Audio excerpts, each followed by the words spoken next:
नमस्कार प्यारे साथियों, पुनः आप सभी का स्वागत है। उत्तराखंड टीचिंग परीक्षा की क्लास में चर्चा परिचर्चा चल रही थी। प्रवक्ता संवर्ग से महत्वपूर्ण हम चर्चा परिचर्चा कर रहे हैं। जो आपका लेक्चरार का एग्जाम आने वाला है, शिक्षक भर्ती, उससे महत्वपूर्ण हम सिलेबस बाय सिलेबस चर्चा परिचर्चा कर रहे थे, जिसमें हमने जो भारतीय शिक्षा की जो समस्याएं थी उनके बारे में चर्चा परिचर्चा किया। उसके बाद जो पहला आयोग आता है, जिसमें हमने आपको बताया था क्या, विश्वविद्यालय आयोग, जिसने उच्च शिक्षा के लिए, ठीक है, विश्वविद्यालय आयोग ने कौन सी शिक्षा के लिए, उच्च शिक्षा पे बल दिया था विश्वविद्यालय आयोग, जिसे किस नाम से जाना जाता है, राधाकृष्णन कमीशन के नाम से भी जाना जाता है। 1948 में आता है। 49 में अपनी रिपोर्ट भारत सरकार को प्रस्तुत करते हैं। इसने उच्च शिक्षा पे बल दिया था। उच्च शिक्षा के लिए कार्य कौन करता है, राधाकृष्णन कमीशन करता है, ठीक है, विश्वविद्यालय आयोग करता है। और उससे पहले अगर बात करूं तो जस्ट जब राधाकृष्णन आयोग की स्थापना होती है, उससे पहले ताराचंद समिति की जो कमियां थी,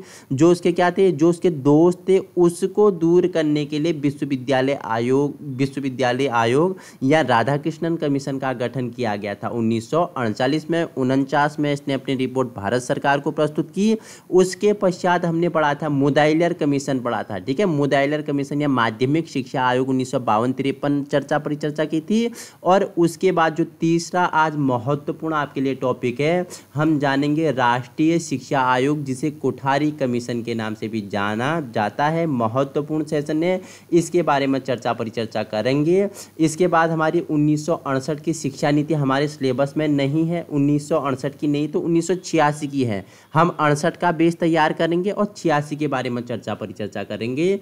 तो आइए आज का सेशन प्रारंभ करते हैं। राष्ट्रीय शिक्षा आयोग कोठारी कमीशन के नाम से भी जाना जाता है। तो 14 जुलाई 1964 को, ठीक है, इसकी स्थापना की गई। तो पहली डेट तो आपको याद रखना है, अगर पूछेगा कोठारी आयोग या राष्ट्रीय शिक्षा आयोग, तो 14 जुलाई 1964 को, ठीक है। भारत सरकार के अध्यक्ष कौन थे उस समय, डॉक्टर दौलत सिंह कोठारी, ठीक है, DS कोठारी की अध्यक्षता में शिक्षा आयोग की स्थापना हुई थी, जिसे कोठारी, अब देखो नाम इनका दौलत सिंह कोठारी है, तो तभी इसे कोठारी आयोग के नाम से भी जाना जाता है। बाकी इसका नाम अगर हम बात करें तो शिक्षा आयोग, ठीक है, भारतीय शिक्षा आयोग इसका नाम है। 14 जुलाई 1964 को इसकी स्थापना हुई। अध्यक्ष कौन थे, इसके अध्यक्ष थे डॉक्टर दौलत सिंह कोठारी, इसके अध्यक्ष थे, जिसे इनके नाम के पीछे कोठारी, तो कोठारी आयोग के भी नाम से जाना जाता है। इस आयोग की शुरुआत की अगर बात करें, देखो स्थापना गठन तो हो गई थी 14 जुलाई 1964 को, इसकी शुरुआत की अगर डेट पूछेगा तो वो 2 अक्टूबर 1964 को इसकी शुरुआत की गई। उस समय उद्घाटन में, ठीक है, भारत के राष्ट्रपति, ठीक है, राष्ट्रपति कौन, डॉक्टर राधाकृष्णन ने अपने भाषण में कहा था, ठीक है। भारत के राष्ट्रपति कौन से नंबर के राष्ट्रपति थे, ये बताइए मुझे, ये कौन से, ये दूसरे नंबर के राष्ट्रपति थे, ठीक है, दूसरे नंबर के राष्ट्रपति थे। और पहले नंबर के उपराष्ट्रपति कौन होते हैं, डॉक्टर राधाकृष्णन जी होते हैं। और पहले राष्ट्रपति पूछेगा तो डॉक्टर राजेंद्र प्रसाद थे। दूसरे राष्ट्रपति हमारे डॉक्टर राधाकृष्णन जी थे और ये पहले उपराष्ट्रपति थे, ठीक है। और इन्हीं के जन्मदिन पर आपको पता है कि प्रतिवर्ष 5 सितंबर को शिक्षक दिवस मनाया जाता है, जो आपने हाल ही में मना लिया है, ठीक है। तो आइए, इन्होंने क्या बोला था, इन्होंने कहा कि यह मेरी हार्दिक इच्छा है कि यह आयोग, जिसमें विश्व के प्रगतिशील क्षेत्रों के प्रतिनिधि भी सम्मिलित हैं, शिक्षा के सभी पहलुओं का क्या करेगा, सर्वेक्षण करेगा और ऐसे सुझाव देगा जो हमारे शिक्षा प्रणाली के सभी स्तरों को लाभ पहुंचाएगा, ठीक है। राधाकृष्णन जी ने क्या बोला, 2 अक्टूबर 1964 को इन्होंने अपने भाषण दिए। भारत के राष्ट्रपति थे, दूसरे नंबर के, पहले नंबर के उपराष्ट्रपति थे। तो इन्होंने अपने भाषण में क्या कहा कि यह मेरी हार्दिक इच्छा है कि जो शिक्षा आयोग है, जिसमें क्या विश्व के प्रगतिशील क्षेत्र के प्रतिनिधि भी हैं, अलग अलग विश्व के क्या हैं, प्रतिनिधि करने के लिए कोई न कोई व्यक्ति आया हुआ है, ठीक है। ये क्या करेंगे, जो शिक्षा के सभी पहलू हैं इनका क्या करेगा, सर्वेक्षण करेगा, ठीक है, इनके दोषों को जानेगा, इनके दोषों को जान के उनका उचित समाधान करेगा, उनका सुझाव देगा, जो हमारे शिक्षा प्रणाली के लिए क्या होगा, लाभ पहुंचाएगा, ठीक है। जो वर्तमान शिक्षा कैसी होनी चाहिए, शिक्षा ऐसी होनी चाहिए जो वर्तमान समस्याओं को क्या कर सके, हल कर सके। तभी वर्तमान में अभी आपको पता है 2020 में नई शिक्षा नीति क्यों आती है, ठीक है, 5+3+3+4 का पैटर्न क्यों चालू होता है कि छात्रों को किसके साथ जोड़ना, ठीक है, बाल केंद्रित शिक्षा। अगर पहले बात करूं तो देखो भारत को ऐसे ही सोने की चिड़िया नहीं कहा जाता था, ठीक है। देखो अगर बात करूं भारत में ऐसे बड़े बड़े विश्वविद्यालय थे, नालंदा विश्वविद्यालय, ठीक है, ह्वेंगसान हो गया, फाइयान हो गया, चीन से पढ़ने के लिए क्यों भारत आ गए, ठीक है,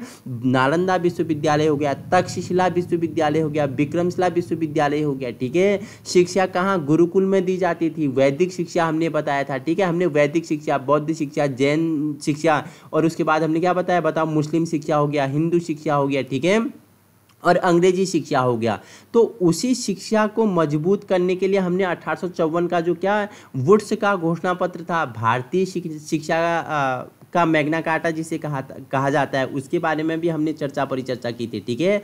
उन सभी को आप कनेक्ट करते हुए चलोगे तभी आप एक अच्छी समझ क्या कर पाओगे, डेवलप कर पाओगे। तो आइए आगे चर्चा परिचर्चा कर लेते हैं। इस आयोग में सदस्यों की संख्या पूछेगा। कोठारी आयोग में टोटल कितने, कुल 17 सदस्य थे, ठीक है। 2 वर्ष पश्चात जब इसका कब, बताओ इसका गठन कब होता है, बताओ मुझे, 14 जुलाई, बताओ इसका गठन कब हुआ था, फटाफट बताएंगे मुझे इसका गठन, आप मुझे आपका आंसर चाहिए इसका गठन कब हुआ था, ठीक है।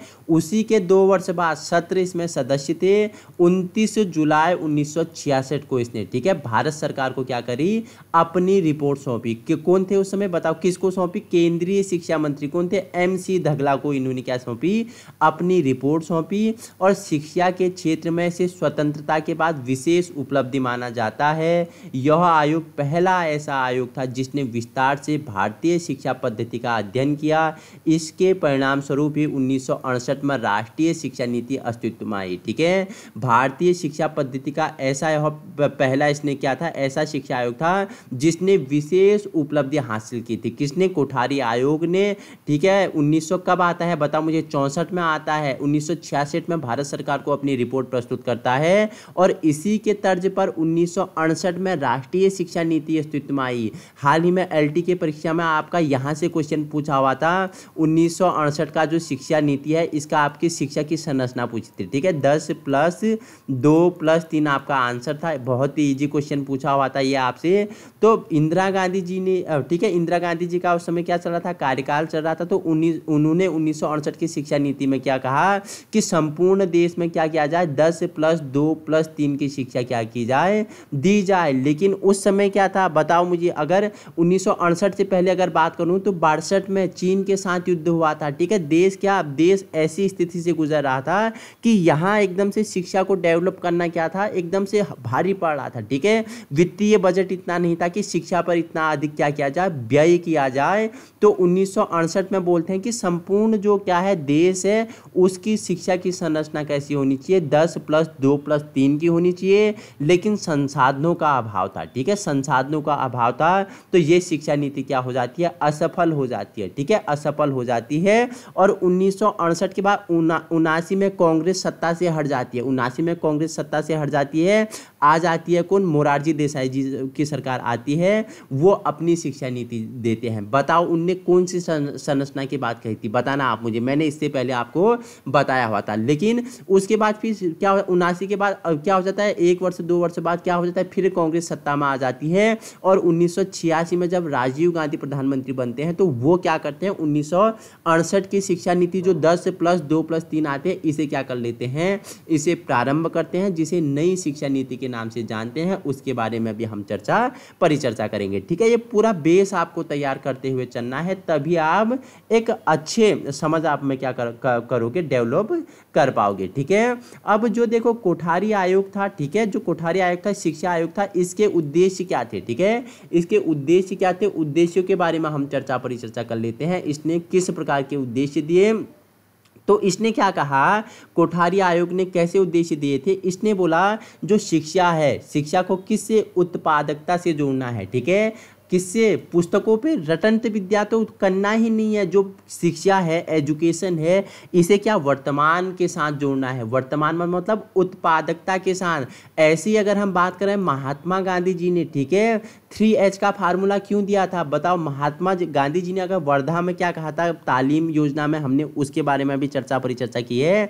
इन्होंने 3H फार्मूला दिया था, ठीक है, कि क्या कारण, जो शिक्षा है, शिक्षा को किसके साथ जोड़ना है? उसको किसके साथ? हस्त कौशल के साथ जोड़ना है, लघु कुटीर उद्योग के साथ जोड़ना है, ठीक है, विद्यालय में, ठीक है, कृषि के बारे में, बागवानी के बारे में, ठीक है, और छात्रों को छोटे छोटे चीज उद्योगों के बारे में इनका क्या किया जाए, इनका क्या किया जाए, स्तर को विकसित किया जाए। तो गांधी जी ने भी हस्तशिल्प पे क्यों बल दिया था? तो वही कोठारी आयोग बोलता है कि शिक्षा को उत्पादकता से जोड़ना है, ठीक है, और राष्ट्रीय हिंदी भाषा का विकास हो, जो हमारी मातृभाषा है, इसमें ही शिक्षा देनी है, ठीक है। राष्ट्रीय जो भाषा है, राष्ट्रीय जो क्या है, लैंग्वेज है हिंदी, इसी का विकास हो। सामाजिक, नैतिक तथा आध्यात्मिक मूल्यों का विकास हो, ठीक है, समाज में, ठीक है, सोशल हो गए, ठीक है, आपके मॉरल हो गए, ठीक है, आपके क्या होगी बताओ, समाज में आपका ऐसी आपको शिक्षा देनी है जिससे आप क्या कर सको, आप समाज में अपना समझ विकसित कर सको, समाज में अपने अनुसार समाज में अब जाओ तो वहाँ अपने को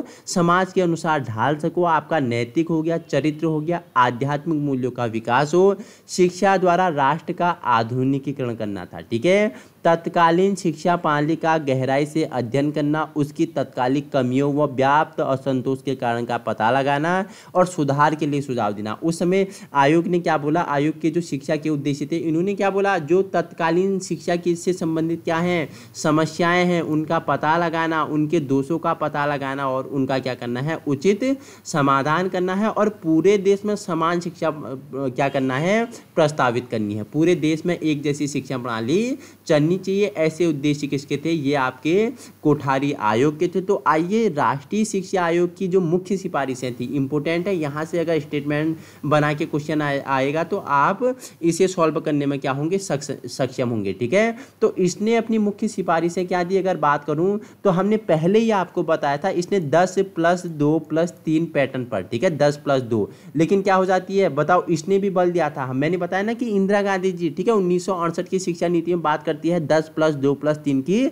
शिक्षा की संरचना होनी चाहिए। लेकिन उससे पहले, ठीक है, कोठारी आयोग ने क्या बोला? इसने बोला कि देश भर में 10-2-3, ठीक है, 10+2+3 पैटर्न की शैक्षिक प्रणाली को मान्यता दी जाए, ठीक है। इस आयोग ने सलाह दी थी कि पूर्व प्राथमिक शिक्षा, जिसमें क्या मॉन्टेसरी हो गया, किंडरगार्टन हो गया, ठीक है, अलग अलग से नाम से इन्हें जाना जाता है, उन्हें पूर्व माध्यमिक या प्राथमिक शिक्षा के रूप में नाम दिया जाता है। देखो, आपने जब टीचिंग क्या किया था, आपने टीचिंग प्रशिक्षण लिया था, तब आपने इन चीज़ों को अच्छे से पढ़ा था कि मॉन्टेसरी हो गया, किंडरगार्टन हो गया। बताओ मुझे, किंडरगार्टन पद्धति, ठीक है, जो बालोद्यान है, बालोद्यान किंडरगार्टन है, इसको किसने प्रतिपादित किया था? ठीक है, विद्यालय को किसने अस्तबल कहा था, घोड़ों का अस्तबल कहा था। ये सारी चीज़ें आपके लिए इंपॉर्टेंट है। जब आपने अच्छे से अगर पढ़ा होगा, डीपली आपने बेस तैयार किया होगा, तो आप इन चीज़ों को कनेक्ट कर पाएंगे, ठीक है। इसने तीसरा पॉइंट है इसका कि इस आयोग ने 10वीं तक की शिक्षा को उच्च प्राथमिक में और हाई स्कूल के रूप में वर्गीकृत किया, ठीक है। जो 10 तक की शिक्षा है, हमने बोला 10+2+3, जो 10 तक की शिक्षा है उसे क्या उच्च प्राथमिक शिक्षा में वर्गीकृत किया जाए, और जो 11वीं और 12वीं है, ठीक है, इसे हायर सेकेंडरी के रूप में वर्गीकृत किया जाए, और जो स्नातक है इसे 3 साल करने का सुझाव दिया। अब देखो 10+2+ का फार्मूला क्या था, तो 10 साल की जो शिक्षा थी वो उच्च प्राथमिक शिक्षा होनी चाहिए, ठीक है, कोठारी आयोग कह रहा है, ठीक है। और 11वीं और 12वीं जो 2 साल है आपका, 11वीं और 12वीं, वो हायर सेकेंडरी एजुकेशन के अंतर्गत आना चाहिए, और जो आपका 3 साल है जिसे आप ग्रेजुएशन बोलते हो, वो किस में आना चाहिए, वो हायर किस में आना चाहिए बताओ मुझे, उच्च शिक्षा में, ठीक है। 3 साल आपका स्नातक में आना चाहिए, ग्रेजुएशन में आपका आना चाहिए। स्कूलों के लिए 234 दिन तथा कॉलेजों के लिए 216 दिन निर्धारित किया। इंपॉर्टेंट पॉइंट है, स्टार लगा लेना है, ठीक है। पूछ लेगा कोठारी आयोग ने स्कूलों के लिए कितने दिन निर्धारित किए थे, या कितने कॉलेजों के लिए कितने दिन निर्धारित किए थे, या स्टेटमेंट बना के दे देगा कि निम्नलिखित में से बताइए कि कोठारी आयोग के अनुसार स्कूलों के लिए कितने दिन दिए गए थे और और कॉलेजों के लिए कितने दिन, तो स्कूलों के लिए कितने 2, 3, 4, ठीक है 234 हो गया। और वैसे ही अगर पूछेगा कॉलेजों के लिए तो 216 हो गया, ठीक है। नेक्स्ट इसने क्या बोला कि राष्ट्रीय अवकाश घोषित करने का सुझाव भी कौन देता है, कोठारी आयोग देता है। राज्य और राष्ट्रीय बोर्ड में परीक्षाएं आयोजित करें और राज्य स्तर पर मूल्यांकन किसके द्वारा, मशीनरी द्वारा की जाए, ठीक है। और आयोग ने महिला की शिक्षा पर बहुत जोर दिया, ठीक है। जो क्या है कोठारी आयोग है, इसने क्या वुमेन एजुकेशन पे बल दिया, महिलाओं की शिक्षा पर बल दिया। देखो अगर पहले प्राचीन समय की बात करूँ तो हमारे भारत पे ऐसी कुप्रथाएं थी, यहाँ पे बात करूँ तो सती प्रथा हो गया, दास प्रथा हो गया, प्रदा प्रथा हो गया, ठीक है, विधवा विवाह हो गया। तो ऐसी ऐसी कुप्रथाएं थी। तो उस समय अगर छोड़ो शिक्षा की बात तो छोड़ो, ठीक है, ये प्रथाओं की बात तो हम एक स्तर पे रखते हैं। तो उसी के बाद अगर बात करूँ तो उस समय शिक्षा का लेवल ऐसा था कि यहाँ उच्च वर्ग के लिए शिक्षा, निम्न वर्ग के लिए शिक्षा, ठीक है, ब्राह्मण क्षत्रिय हो गया, वैश्य हो गया, शूद्र हो गया। देखो इसमें भी शिक्षा का क्या था, अलग अलग विभाजन था, ठीक है, किसे शिक्षा दी जाएगी, किसे उच्च शिक्षा दी जाएगी, ठीक है, किसे सेवा करनी है। तो वर्गों के आधार पर, जाति के आधार पर भी शिक्षा को बांटा हुआ था, ठीक है। तो ये सभी उस समय के दोष थे और इन दोषों को धीरे धीरे समाप्त करते हुए जब भारत क्या होता है, भारत में स्वतंत्रता प्राप्ति होती है, ठीक है, यहाँ जो क्या होती है, पुरानी जो रूढ़िवादिताएं होती हैं वो टूटती हैं। तो एक नए भारत का निर्माण होता है जिसमें शिक्षा से संबंधित हमने 1854 का वुड्स घोषणा पत्र सबसे पहले शिक्षा के लिए कार्य करता है। भारतीय शिक्षा का क्या मैग्ना कार्टा भी जिसे कहा जाता है, ठीक है। इतना समझ में आ गया, कोई इश्यू कोई परेशानी नहीं। तो अब हम चर्चा परिचर्चा करेंगे किसके बारे में, आयोग के सुझाव के बारे में चर्चा परिचर्चा करते हैं कि आयोग ने कौन कौन से सुझाव दिए, ठीक है।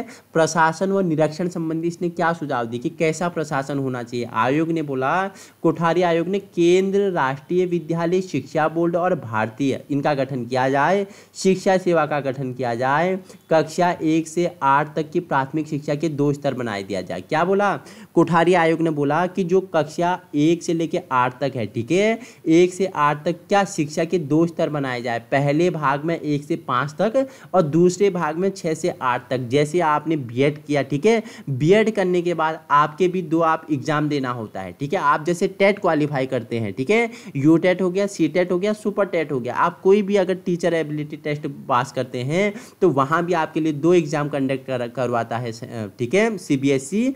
एक आपका कराता है 1 से लेके 5 तक जिसे आप क्या बोलते हैं, सी टेट फर्स्ट, यू टेट फर्स्ट बोलते हैं, जो प्राथमिक स्तर का होता है। दूसरा आपका होता है 6 से लेके 8 तक, ठीक है, जो आपका क्या होता है 6 से लेके 8 तक होता है, सेकंड पेपर होता है। तो ये इसने क्या बोला, जो कोठारी आयोग था, कोठारी आयोग ने कहा कि शिक्षा को 2 वर्गों में विभाजित किया जाएगा, प्राथमिक, ठीक है, प्राथमिक शिक्षा को 2 वर्गों में, पहला भाग 1 से 5, दूसरा भाग 6 से 8 तक, ठीक है। इतना समझ में आ गया। तो दूसरा इसने क्या कहा कि राज्य सरकारों द्वारा राज्य शिक्षा सेवा तथा राज्य शिक्षा विद्यालय परिषद का क्या किया जाए, गठन किया जाए। तो ये इसके क्या थे, प्रशासन एवं निरीक्षण संबंधी सुझाव थे। तो इसने क्या बोला, पाठ्यक्रम कैसा होना चाहिए। देखो कोठारी आयोग ने बोला पाठ्यक्रम संबंधी अपने क्या सुझाव दिए इसने, तो कोठारी आयोग ने क्या बोला कि प्राथमिक जो शिक्षा है, ठीक है, प्राथमिक जो विद्यालय हैं, इन सभी स्तरों के लिए पाठ्यचर्या का निर्माण के लिए सिद्धांत निश्चित किया जाए।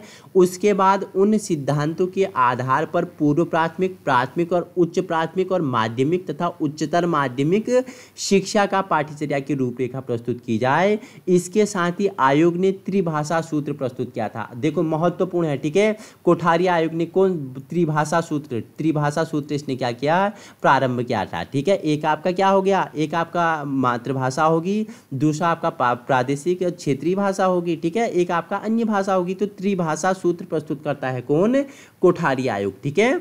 प्राथमिक शिक्षा की पाठ्यचर्या सरल होनी चाहिए और इसमें मातृभाषा और पर्यावरण के अध्ययन पर विशेष बल दिया जाना चाहिए, ठीक है। जो कोठारी आयोग है, कोठारी आयोग ने क्या बोला कि हमें ऐसा पाठ्यक्रम का निर्माण करना है, ठीक है। पाठ्यक्रम किसके लिए, बच्चों के लिए, बच्चे पढ़ेंगे, बालक पढ़ेंगे, तो उनके लिए पढ़ने के लिए क्या हमें उसमें करिकुलम में क्या हमें ऐड करना है, हमें क्या ऐड करना है, ऐसा मैटर ऐड करना है जो क्या हो, मातृभाषा में हो, प्लस उसके साथ क्या हो, पर्यावरण के अध्ययन पर इसने क्या दिया, अपने पाठ्यक्रम के संबंधित पर विशेष महत्व दिया था। किसने, कोठारी आयोग ने। ठीक है, फिर देखो इसने बोला कि जो विभिन्न स्तरों पर पाठ्यक्रम की रूपरेखा होनी चाहिए वो कैसी होनी चाहिए, तो इसने बोला कि जो पूर्व प्राथमिक स्तर है, ठीक है, पूर्व प्राथमिक स्तर में इसने प्राथमिक अगर बात करूँ पाठ्यक्रम की तो खाने व पहनने के कौशल हो गया, सफाई हो गया, बातचीत हो गया, सामाजिक व्यवहार हो गया, खेलकूद हो गया। जो पूर्व प्राथमिक स्तर है इसमें बालक को खाना खाना, ठीक है, खाना कैसे खाएंगे, पहनेंगे कैसे,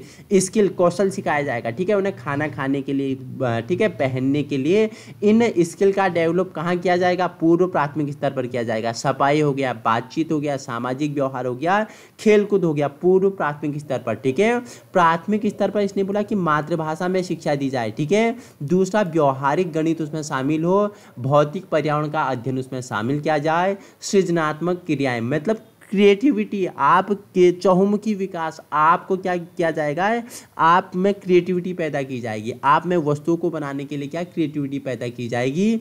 स्वास्थ्य विभाग और स्वास्थ्य शिक्षा और खेल व व्यायाम आदि प्राथमिक स्तर में क्या किया गया था, शामिल किया गया था। ठीक है, तीसरा इसने जो उच्च प्राथमिक स्तर था उसमें कक्षा 5 से लेकर 8 तक था, जिसमें मातृभाषा हो गया, दूसरी भाषा हिंदी या अंग्रेजी होगी। ठीक है, गणित हो गया, विज्ञान हो गया, सामाजिक अध्ययन हो गया, कला हो गया, समाज सेवा हो गया, स्वास्थ्य शिक्षा हो गया, धार्मिक शिक्षा हो गया। इसके ये पाठ्यक्रम किस में होगा, उच्च प्राथमिक स्तर में होगा। ठीक है, चौथा इसने जो माध्यमिक स्तर का पाठ्यक्रम कैसा होगा, जो 9 से 10 तक जो माध्यमिक स्तर है उसमें मातृभाषा तो अनिवार्य है, हिंदी या संघीय भाषा होगी। ठीक है, एक कोई क्या होगी, यूरोपीय भाषा होगी, गणित होगा आपका, सामान्य विज्ञान होगा, ठीक है, सोशल साइंस हो गया आपका, आर्ट हो गया आपका, ठीक है, कार्य अनुभव हो गया, कृषि एग्रीकल्चर भी इसमें शामिल किया गया था, समाज सेवा सोशल इसमें वर्क भी शामिल किया गया, और उसके साथ आपके लिए हेल्थ एजुकेशन भी इसमें था, और नैतिक मूल्यों की शिक्षा किसमें, माध्यमिक स्तर जो 9 से 10 तक था इसमें शामिल किया गया। और आपका अंतिम है इसमें जो आपका क्या बताया इसने, जो उच्च माध्यमिक स्तर है 11 और 12 उसमें इसने क्या क्या पाठ्यक्रम में क्या सम्मिलित किया गया कि जो आधुनिक भारतीय संघीय भाषा है ये तो रहेगी इसमें। ठीक है, उसके साथ एक विदेशी भाषा भी होगी तथा शासकीय भाषा होगी। ठीक है, जो पहले नहीं ली गई है। तीसरी भाषा इसमें इतिहास हो गया, ठीक है, हिस्ट्री हो गया, ज्योग्राफी हो गया, इकोनॉमिक्स हो गया, ठीक है आपका, और आपका साइकोलॉजी हो गया, ठीक है, सोशल साइंस हो गया आपका, और सोशोलॉजी हो गया, ठीक है, फिजिक्स हो गया आपका, केमिस्ट्री हो गया, मैथ्स हो गया और बायोलॉजी हो गया। ये किस में होगा, उच्च माध्यमिक स्तर में होगा। इनमें से कोई 3 सब्जेक्ट लेना क्या था, अनिवार्य था, या तो आप आर्टिकल लें, या तो आप history geography economics political science लें, या तो आप क्या लें, या तो आप भौतिक शास्त्र रसायन शास्त्र गणित या जीव विज्ञान लें। इनमें से कोई 3 आपका क्या था, उच्च माध्यमिक स्तर के लिए 11-12 में क्या किया गया, इसने पाठ्यक्रम रखा गया था। ठीक है, अब देखो त्रिभाषा सूत्र संशोधित रूप क्या था, त्रिभाषा सूत्र है इसका भी संशोधित रूप आता है, मातृभाषा होनी चाहिए। ठीक है, बच्चा जिस क्षेत्र से आ रहा है, ठीक है, उसकी जो मदर टंग है, ऐसा नहीं बच्चा है कुमाऊं का, ठीक है, कुमाऊं का है तो उसे कुमाऊं की भाषा में ही शिक्षा दी जानी चाहिए। ठीक है, चाहे वो कुमाऊं के किसी भी रीजन में हो, गढ़वाल में हो या कुमाऊं में हो। ठीक है, बालक जिस क्षेत्र से आ रहा है तो उसे उसी की मातृभाषा में शिक्षा दी जाएगी। ठीक है, या क्षेत्रीय भाषा होगी या प्रादेशिक भाषा होगी। दूसरा इन्होंने क्या बोला कि संघ की गज भाषा हिंदी या अंग्रेजी। ठीक है, जिनकी गज भाषा क्या है, अंग्रेजी है, वो अंग्रेजी में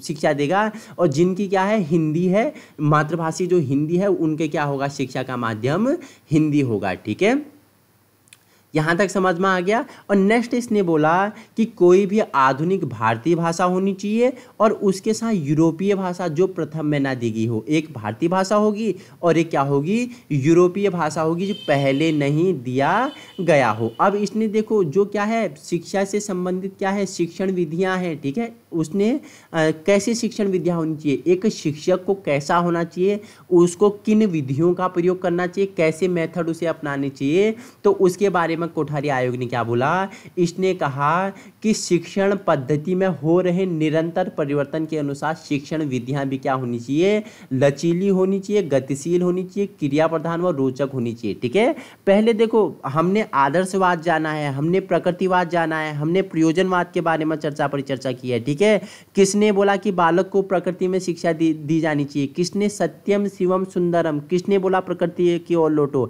ठीक है। किसने शिक्षक केंद्रित शिक्षा पे बल दिया? किसने बाल केंद्रित शिक्षा पे बल दिया? हमने गीजू भाई बधेका पढ़े थे, ठीक है। दिवा स्वप्न उनकी पुस्तक एलटी में आया हुआ था, हमने वो चर्चा परिचर्चा की थी। तो आइडियलिज्म, नेचुरलिज्म, हमने इसके बारे में, सभी के बारे में चर्चा परिचर्चा की थी। ये आपका बेस तैयार करते हैं कि किस वाद ने कैसी जगह शिक्षा दी जानी चाहिए। प्रकृतिवाद ने बोला कि विद्यालय कहाँ होना चाहिए? प्रकृति की गोद में होना चाहिए, ठीक है। ये तो आपका अलग टॉपिक है, लेकिन हम बेस बना रहे हैं आपका कि किस प्रकार की शिक्षा उस समय दी जानी चाहिए, कौन से शिक्षण मेथड होने चाहिए, शिक्षण की क्या विधियाँ होनी चाहिए। तो कोठारी आयोग ने बोला कि जो शिक्षक पढ़ाएगा, शिक्षण की जो विधियाँ होगी, जो मेथड होगा, वो कैसी होगा? लचीला होगा, ठीक है। मतलब कि उनमें परिवर्तन किया जा सके। लचीला मतलब कि फ्लेक्सिबल हो सके। जैसे एक रबड़ होता है, उसे आप जैसे भी क्या कर सकते हो, घुमाओ तो वो घूम जाता है, ठीक है। लचीला, फ्लेक्सिबिलिटी उसमें होनी चाहिए, ठीक है। गतिशील होना चाहिए, क्रिया प्रधान होना चाहिए, ठीक है। एक्टिविटी बेस्ड होना चाहिए, और क्या? रोचक होना चाहिए। किसने? शिक्षणविदों ने, ठीक है। शिक्षा को आधुनिक व प्रगतिशील बनाने हेतु शिक्षकों को नए शिक्षण विधियों के प्रयोग के लिए क्या देना चाहिए? उन्हें प्रोत्साहन मिलना चाहिए। देखो, अभी वर्तमान में शिक्षा के साथ आपका एक आईसीटी सब्जेक्ट क्यों जुड़ गया? क्यों टेक्नोलॉजी का इतना अधिक प्रयोग हो रहा है? क्यों आईसीटी को जोड़ा गया है? तो आप शिक्षा में किस प्रकार आईसीटी का प्रयोग कर रहे हैं, तो वो सभी चीज़ आपके क्या कर रहे हैं? शिक्षण विधियों को रोचक बनाने में क्या कर रहे हैं? मदद क्या हो रहे हैं? साबित हो रहे हैं।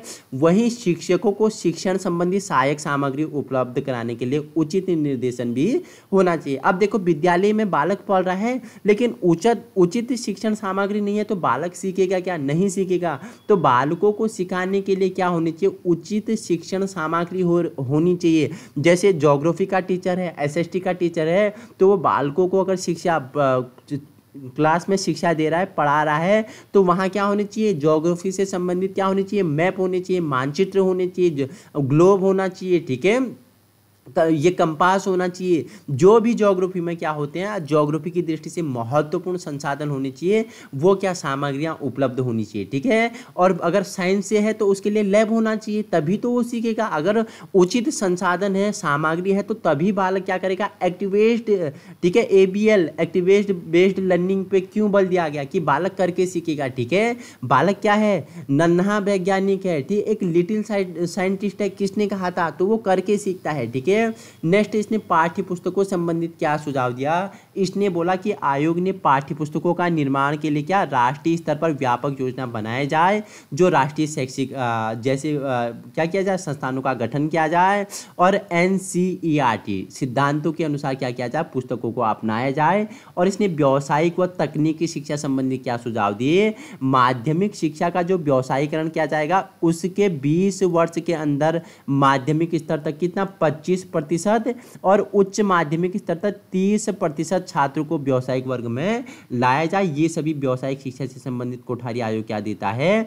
अपनी क्या देता है? राय देता है, सुझाव देता है। और ग्रामीण क्षेत्रों में पॉलिटेक्निक शिक्षा दी जाए, ठीक है। पॉलिटेक्निक शिक्षा के साथ किसे जोड़ा जाए? कृषि को जोड़ा जाए। कृषि कार्य से संबंधित उद्योगों के बारे में उन्हें क्या दिया जाए? ज्ञान दिया जाए। और जूनियर टेक्निकल स्कूलों में टेक्निकल हाई स्कूल में इन्हें बदल दिया जाए, ठीक है। जो जूनियर टेक्निकल स्कूल हैं, इन्हें टेक्निकल स्कूलों में बदल दिया जाए। ऐसी ये क्या देता है? अपनी सुझाव देता है, ठीक है। कोठारी आयोग ने देखो हायर इंजीनियरिंग एजुकेशन के बारे में क्या सुझाव दिए, ठीक है। जो उच्च इंजीनियरिंग शिक्षा है, उसके संबंध में क्या सुझाव देता है? तो कोठारी आयोग ने बोला कि जो घटिया किस्म की इंजीनियरिंग कॉलेज है, ठीक है, जो क्या है? घटिया किस्म की है, जहां संसाधन नहीं है, शिक्षा उचित स्तर की नहीं है, घटिया किस्म की है, जो क्या कर रहे हैं? शिक्षा के नाम पे क्या कर रहे हैं? लूट मचा रहे हैं, उन्हें बंद किया जाए सबसे पहले, ठीक है। नए इंजीनियरिंग कॉलेजों की स्थापना की जाए, जो मानव शक्ति की मांग के आधार पर की जाएगी। मानव शक्ति की, जो मानव क्या है, मानव की शक्ति है, उसके मांग के अनुसार क्या किया जाए? नए इंजीनियरिंग कॉलेजों का क्या किया जाए? स्थापना की जाए। ये सभी कॉलेज तकनीकी शिक्षा संस्थान द्वारा मान्यता प्राप्त हो। अगर देखो कॉलेज ओपन हो गया, इंजीनियरिंग कॉलेज देखो घटिया किस्म की बंद की जाए, नए किस्म की खोले जाए। किस तरह के खोले जाए? जो मानव शक्ति की मांग के आधार की पूर्ति कर सके। और वो कॉलेज कैसे होने चाहिए? टेक्निकल एजुकेशन इंस्टीट्यूट द्वारा क्या होनी चाहिए, मान्यता प्राप्त होने चाहिए। ये इंजीनियरिंग शिक्षा के बारे में क्या देता है, अपने सुझाव देता है। ठीक है, राष्ट्रीय शिक्षा आयोग के सुझाव की व्यवस्था पर अगर प्रभाव की बात करूं तो राष्ट्रीय शिक्षा आयोग 1964 से 66 की सिफारिश के आधार पर राष्ट्रीय शिक्षा नीति निर्माण किया गया। 24 जुलाई 1968 को घोषित कर दिया गया था, जिससे उन सिफारिशों पर अमल किया जाने लगा और पूरे देश में 10+2+3 की शिक्षा संरचना लागू करने का प्रयत्न किया गया था। 1968 वाला हमने आपको बताया कि सेक्सस नहीं होती है। 1968 सेक्सस कब होती है, सफल कब होती है, 1986 की शिक्षा नीति में होती है, जब राजीव गांधी जी क्या होते हैं, प्रधानमंत्री होते हैं। देखो, राजीव गांधी जी प्रधानमंत्री बनना नहीं चाहते थे, ठीक है, इनका बिल्कुल भी इंटरेस्ट नहीं था, ठीक है, लेकिन क्या होता है, आपको पता है कि इंदिरा गांधी जी की क्या हो जाती है, हत्या हो जाती है। तो वो देखो, जहाँ जिसे होना है होता है, उसे कोई रोक नहीं सकता है। तो तब ये क्या आते हैं, राजनीति में इन्हें आना पड़ता है, लेकिन इनका इंटरेस्ट बिल्कुल भी नहीं था। तो आयोग ने, ठीक है, कोठारी आयोग ने कितने 12 टास्क फोर्स का गठन किया था। ठीक है, इसने स्कूली शिक्षा, ठीक है, पहला जो टास्क फोर्स था वो स्कूली एजुकेशन के बारे में इसने क्या करा, पहला टास्क फोर्स का गठन किया।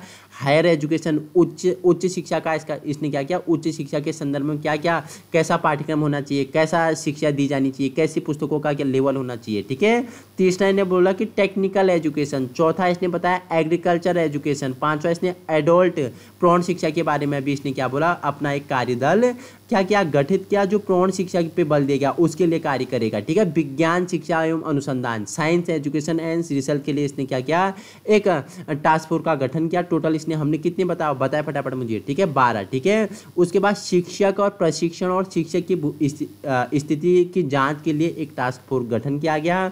छात्र कल्याण के लिए भी किया गया था, नई तकनीकी विधियों के लिए भी किया गया था, जनशक्ति के लिए भी किया गया था, और शैक्षिक प्रशासन के लिए भी इसने क्या किया था, अपना क्या किया था, टास्क फोर्स का या कार्यदल समूह का गठन किया गया था। और इसने शैक्षिक वित्त के संदर्भ में भी एक क्या किया था, समूह का गठन किया था, जो आयोग के शिक्षा के वित्तीय सहायता के महत्व पे जोर देगा, उससे संबंधित कार्यक्रम चलाएगा। कहाँ क्या करना है, इन्वेस्ट करना है, कहाँ व्यय करना है, शिक्षा पे कितना व्यय करना चाहिए, ये सब उसी के अंतर्गत सम्मिलित किया जाएगा। ठीक है, इसने 7 वर्किंग ग्रुप्स भी रखे, जिसमें महिला शिक्षा, ठीक है, महिला शिक्षा पे बल दिया गया, महिला शिक्षा के लिए प्रचार प्रसार किया गया। ठीक है, पिछड़े वर्गों की शिक्षा, ठीक है, जो क्या होते हैं, ओबीसी होते हैं, ओबीसी माने अदर बैकवर्ड क्लासेस, अगर बताऊं तो अन्य पिछड़ा वर्ग। ठीक है, अन्य पिछड़ा वर्ग के लिए इसने क्या किया कि सभी को, ठीक है, समाज का चाहे कोई भी बालक को, ठीक है, कहीं भी किसी भी धर्म का हो, जाति का हो, वर्ग का हो, लिंग हो, समुदाय का हो,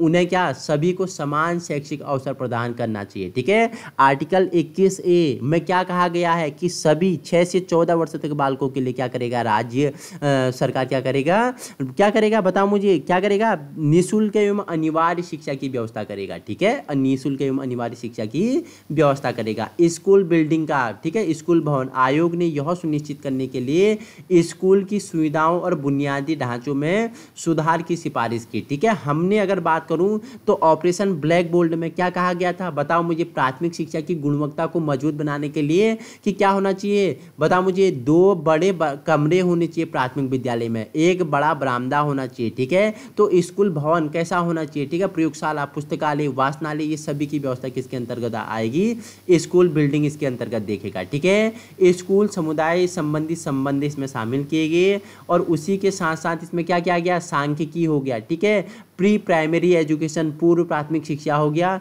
और स्कूली करिकुलम, ठीक है, जो स्कूल का पाठ्यक्रम होगा छात्रों के लिए, कैसी पाठ्यक्रम उनके लिए बनाया जाए। ठीक है, पाठ्यक्रम में सुधार की सिफारिश की जाए। ठीक है, और ऐसा पाठ्यक्रम का निर्माण किया जाए जो छात्रों में उच्च गुणवत्ता वाली शिक्षा प्राप्त करे। और आयोग ने पाठ्यचर्या सामग्री के विकास के लिए पाठ्यक्रम में नई तकनीकी एवं एकीकरण और शिक्षण के सीखने के नए दृष्टिकोण भी इसने क्या किया, इसने सम्मिलित किए थे। ठीक है, हमने शिक्षा के उद्देश्य पहले ही पढ़ लिए थे, पहले ही वीडियो के प्रारंभ में हमने जाना कि हमारी जो शिक्षा है कैसी होनी चाहिए, एजुकेशन कैसी होनी चाहिए। ठीक है, ये उत्पादकता वाली होनी चाहिए। मतलब आयोग ने क्या बोला कि आर्थिक विकास के लिए शिक्षा के महत्व को पहचाना और उत्पादकता बढ़ाने के लिए शैक्षिक अवसरों के विस्तार की सिफारिश इसने की थी। ठीक है, आयोग ने क्या बोला कि छात्रों को कार्यबल में सफल होने के लिए आवश्यक कौशल और ज्ञान प्रदान करने के लिए कार्यक्रम विकास चलाया जाए। ठीक है, सामाजिक और राष्ट्रीय एकता, ठीक है, सोशल एंड जो क्या है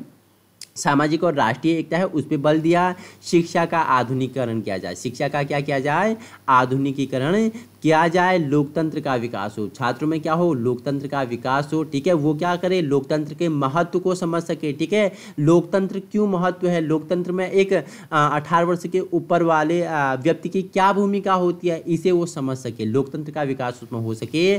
सामाजिक और आध्यात्मिक मूल्य का विकास हो सके, ऐसी इसने क्या बोला, शिक्षा के उद्देश्य होने चाहिए। ठीक है, बाकी इसकी पीडीएफ मैं आपको टेलीग्राम ग्रुप में सेंड कर दूंगा, आप वहां से इसका क्या कर सकते हैं, रिवीजन कर सकते हैं। ठीक है, तो ये क्या था, हमने क्या किसके बारे में, हमने कोठारी आयोग के बारे में चर्चा परिचर्चा की है। तो कोठारी आयोग देखो कुछ आपके लिए इंपॉर्टेंट फैक्ट है, मुक्त और अनिवार्य शिक्षा के पे बल दिया था। ठीक है, कोठारी आयोग ने 6 से 14 वर्ष के आयु के जो बच्चे हैं उन्हें मुक्त और अनिवार्य शिक्षा के महत्व पर जोर दिया गया था, जैसा कि राज्य के नीति निर्देशक सिद्धांत अनुच्छेद 45 द्वारा अनिवार्य है। अनुच्छेद 45, लेकिन ये कब 21A में सम्मिलित किया गया था, आप मुझे बताएंगे। ठीक है, स्थिति, परिलब्धि और शिक्षक शिक्षा के पे इसने बल दिया। भाषाओं का विकास, आयोग ने क्या बोला कि 3 भाषा यानी त्रिभाषा सूत्र इसने दिया था, जिसमें कहा कि हिंदी भाषी राज्यों में पहली भाषा मातृभाषा होनी चाहिए, दूसरी भाषा मातृभाषा के रूप में बोली जानी चाहिए,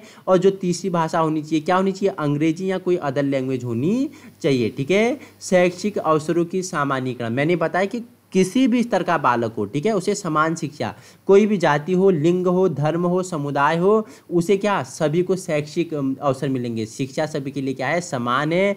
आयोग ने लिंग, धर्म, जाति की परवाह के बिना सभी के लिए क्या, समान शैक्षिक अवसरों की आवश्यकता पर बल दिया।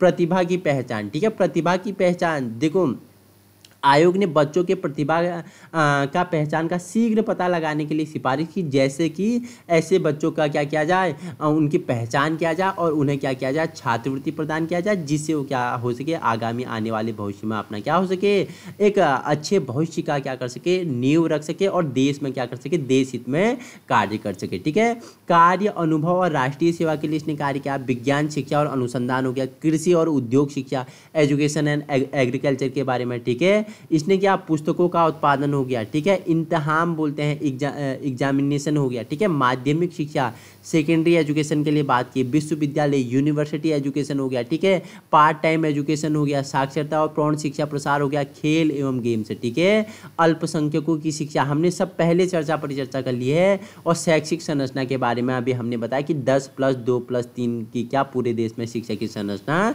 प्रारंभ की जाए। तो ये हमने कोठारी आयोग से जितने भी महत्वपूर्ण क्या बने, हमारे आपके क्वेश्चन बनेंगे आगामी प्रवक्ता संवर्ग में, उन सभी के बारे में हमने चर्चा परिचर्चा कर ली है। बाकी अगर आप किसी एग्जाम में मेंस लिखते हो तो मेंस लिखने का तरीका आपका ये यहाँ पे मैंने आपके लिए ऐड किया हुआ है। इसमें 17 सदस्य थे, हमने पहले ही चर्चा परिचर्चा की थी। ठीक है, 1964 में आती है, 66 में अपनी ये रिपोर्ट किसे देता है, भारत सरकार को देता है। त्रिभाषा सूत्र की मांग करता है।